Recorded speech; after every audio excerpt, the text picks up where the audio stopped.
There are a few things you're going to notice when you start playing Far Cry 2. Now, the first one of these is going to be no, you're not on an island, you are actually in Africa. No, you're not wearing a Hawaiian shirt. And the second is going to be, it is really fucking pretty. And the third is probably going to be, well, you just happen to, cream your pants. Other than that, though, the game bears no resemblance to the first game at all. The only similarity I guess you could pull from is that, well, the name, really. I was going to say the environment, but no, it really isn't any kind of similar. The only real thing you could pull from that is it's somewhat more open, but then again, the first game was a little bit linear. Back to what I was saying before though, Far Cry 2 is a ridiculously good looking game. Also, it runs really, really well. I was running the game, I have a GTX 280, 4GB RAM and a quad-core processor. I was running the game all on maximum settings at 1680 by 1050 with no AA and DirectX 10, and I was getting an average of about 50 frames a second. When recording, this would drop to about 28 or so, and then there'd be some minor hiccups for whatever reasons I can't say. But the game looks fantastic. There is just volumetric lighting out the wazoo. Everything looks really realistic. I mean, a lot of people today have problems with the fact that a lot of these modern games are going brown, but considering you're in Africa, the place is meant to be, sun-dried, dusty as hell, all that crap. It fits. It looks tremendous. Even the jungles in it look really, really good. Fire is another thing that looks absolutely fantastic, as you can see on the screen right now, and fire, as I'll get to a little bit later, behaves as fire would, except then there is a downside to that, which I'll get through. What I'm basically trying to say is, if you are a graphics whore, which I know there are a lot of you out there, I am somewhat one of them, but this game looks absolutely fucking fantastic. Character models and things, I haven't actually shown any unfortunately, but are really, really, really good. Almost to the level of Crysis. I know people will compare it with Crysis. It doesn't look as good as Crysis, but that's probably because it's not as bright and flashy as Crysis was. Also, just for you people out there, this game is not made by Crytek. They make Crysis. Ubisoft make Far Cry now. That is that. Do not ask me questions about that, please. Yeah, Master got me, shit. The story in Far Cry 2 is that you're a foreign mercenary hired to go to Africa and take out this guy known as the Jackal, who was an arms dealer who's been selling guns to both factions in this regional conflict in this country that you're in.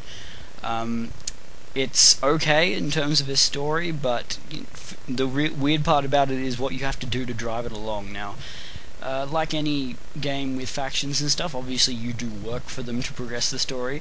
The problem with this is you can't ally with either one. You can't, specifically help one against the other. If you're working for one, their soldiers are still going to be hostile to you. It's pretty much you're on your own at all times. You may be working for them, yeah, they're going to pay you for it, but other than that, there's no benefit to it. You do have to work for them, unfortunately, to progress the game. A lot of pulling power in Far Cry 2's reservoir, however, is the fact that it's an open world game and that it is really, really fun.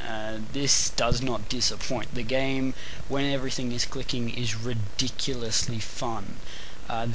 You can do any number of assignments and things for either the factions, or you have some buddies that you can go to, or even other arms dealers and stuff, which allow you to unlock more weapons for purchasing. But generally speaking, the best fun you're going to get out of the game is just making trouble for yourself.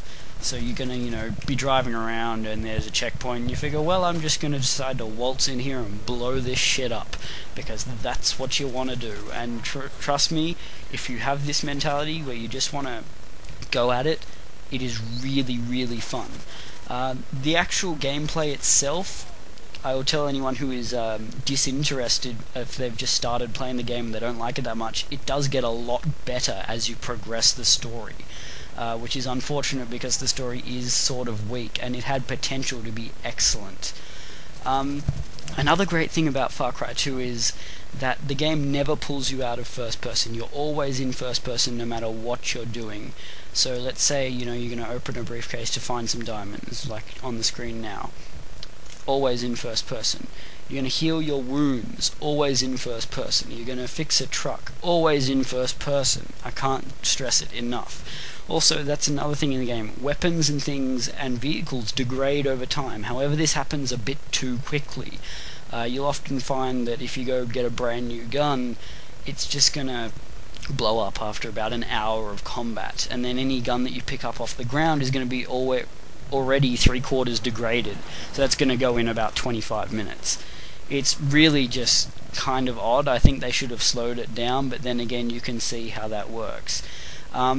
When you heal yourself, if you get too badly hurt, you have to do one of these animations you're seeing right now to pull the bullet or pull the whatever it is out of yourself, or you have to burn yourself to cauterize the wound.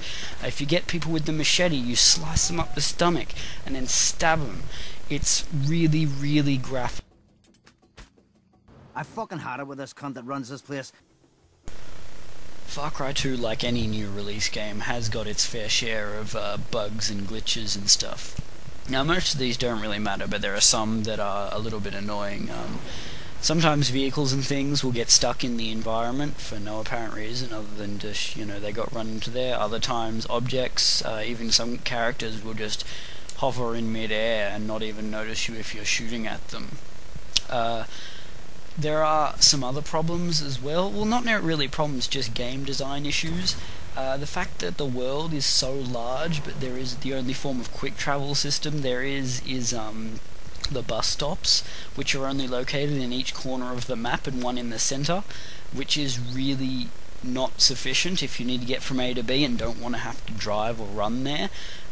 The world is almost too big for its own good, and despite being open, it's not always the case. A lot of the roads run through canyons and stuff, so getting from A to B becomes really tedious because you have to drive for like 5 to 10 minutes just so you can get to this place and shoot this one guy.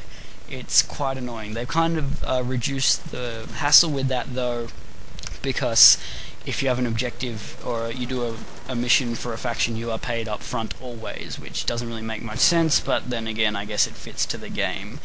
Another problem, well, not necessarily a problem, but a feature is the AI in the game is really smart. Now this is a good and a bad thing. So they're going to use cover, they're going to flank you, they're going to use fire against you, they'll know when to sneak up, they'll know when they can't be seen, stuff like that. But also it means that if you're driving through a checkpoint or something and they have vehicles, they'll get in them and they'll chase you every single time, and they will always catch up with you because their cars are for some reason always faster. This is kind of fun for the first 2 or 3 times it happens, but then it just gets fucking annoying. Weapons degrade a bit too quickly, as I've said before. Sometimes you'll see characters in the world not notice their friends get shot or something like that, and sometimes the features of, injuring others so the others will come help don't work. I've had a few crashes, but nothing that's really too major. And also, for some reason, there's no auto-save feature. Luckily, there is a quick save. Problem is, there's no auto-save of any kind, so if you forget to quick save and you die, well, you're going to go back to whenever the hell you last quick saved. All in all, though, I'll give Far Cry 2 probably a 9 out of 10. I have said a lot of bad things about it, but it is just a ridiculously fun game nonetheless.